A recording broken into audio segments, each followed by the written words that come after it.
বিদ্যুৎ ও প্রাথমিক জ্বালানি সরবরাহের ক্ষেত্রে যেকোনো পর্যায়ের দুর্নীতি ও লুণ্ঠনে জড়িত ব্যক্তিদের তালিকা প্রকাশের দাবি জানিয়েছে consumers association of Bangladesh, cab.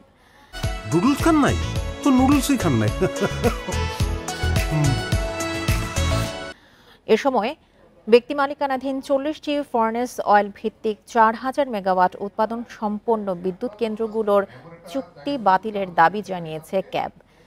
সকালে জ্বালানি খাত সংস্কার নিয়ে গণমাধ্যমের সঙ্গে সংলাপে এমন দাবি করা হয়। বলা হয়, বিগত সরকারের আমলে রূপপুর, রামপাল, মাতারবাড়ি সহ সকল জ্বালানি প্রকল্পের চুক্তি পর্যালোচনা করা দরকার।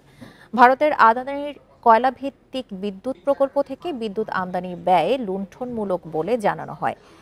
ব্যক্তিখাতে বিদ্যুৎ কেন্দ্রে অবৈধভাবে ভর্তুকি দামে গ্যাস দেয়া হচ্ছে, কোনোভাবেই তা গ্রহণযোগ্য নয় বলছে ক্যাব। জানানো হয়, মূল্যবৃদ্ধির ক্ষমতা এবং দায়মুক্তি দেবার ক্ষমতা বাতিল করা উচিত। জ্বালানি নিয়ে ব্যবসা বন্ধ না হলে সংকট আরও বাড়বে। তাই বিদ্যুৎ ও জ্বালানি খাতে উন্নয়ন ও ন্যায্যতা নিশ্চিত জরুরি বলে মনে করেন ক্যাব।